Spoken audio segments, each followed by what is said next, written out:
સુરતના પુણા વિસ્તારમાં નશાના કાળા કારોબારનો પર્દાફાશ થયો છે।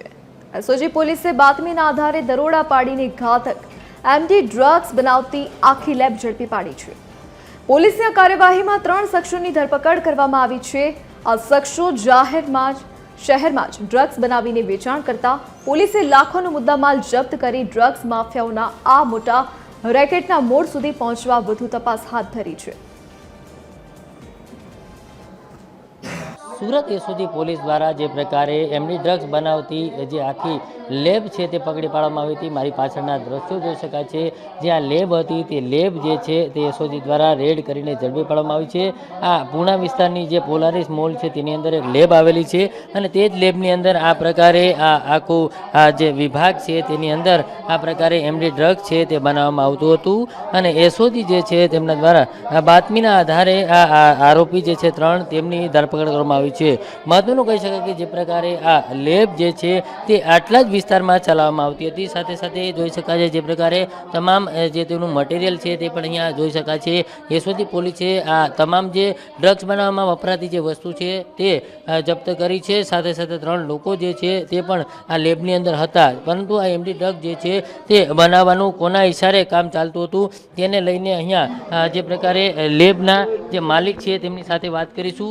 शुं कहेशो जे प्रकारे आखी आ घटना जे छे सामे आवी छे, तमने कई रीते जाण थई अने કેટલા સમયથી આ આખી ઘટના થઈ રહી હતી? હવે અમારી સામે આ ઘટના કાલે બપોર પછી સામે આવી છે કે અમારી લેબમાં કોઈ આવી રીતે ઇલીગલ સબસ્ટેન્સ બનતું હતું। એ બી ત્યારે કે જ્યારે એસઓજીની ટીમ અને પોલીસવાળા અમારી લેબ પર આવ્યા કે ભાઈ તમે આ શખ્સ છે, આ છોકરો છે, તમે આને ઓળખો છો? ત્યારે અમે કીધું કે હા ભાઈ અમે ઓળખીએ છીએ।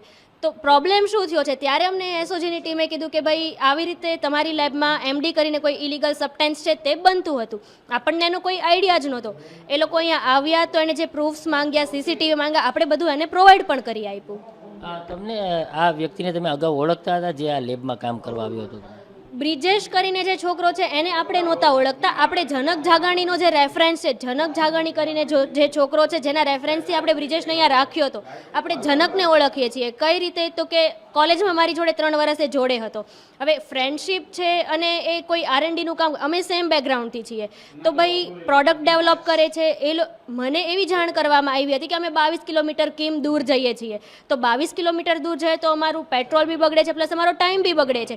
તો બેટર છે કે ભાઈ તે આપણા સર્કલમાંથી લેબ કરી છે તો તારી લેબમાં તું અમને એઝ અ સ્ટુડન્ટ જગ્યા આપ ફ્યુ મૂડમાં, તો અમે અહીંયા જ અમારી પ્રોડક્ટ બનાવી શકીએ। આપણે એ રીતે બ્રિજેશને કામ આપ્યું હતું જનકના રેફરન્સથી। કેટલા સમય એ કામ કર્યું અહીંયા અને કેટલા સમયથી ઇલીગલ પ્રવૃત્તિ કરતો તમને અગાઉ જાણ હતી આની?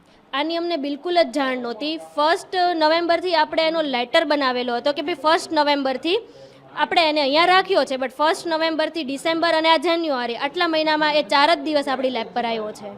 4 દિવસમાં આ કોને કોને મટીરિયલ સપ્લાય કરતો એવું કંઈ જાણવા મળ્યું છે? કોઈ જ વસ્તુ નહીં, બિકોઝ અમે લેબ પર હોઈએ ત્યારે એ માણસ અહીંયા હતો જ નહીં।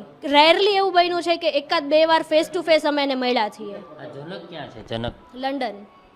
જે બિલકુલ જે પ્રકારે આ આખી જે ઘટના બની છે તે ઘટનાને લઈને સ્પષ્ટ કહી શકાય કે આ જે જનક નામનો વ્યક્તિ છે તેમના કહેવાથી આ જે આખું જે લેબ છે તે ભાડે આપે, પરંતુ હાલ આ જનક જે છે તે વિદેશ રહે છે અને આ સમગ્ર મામલો જ્યારે બહાર આવ્યો ત્યારે એસઓજી પોલીસ દ્વારા અહીંયા તપાસ કરીને રેડ કરવામાં આવી।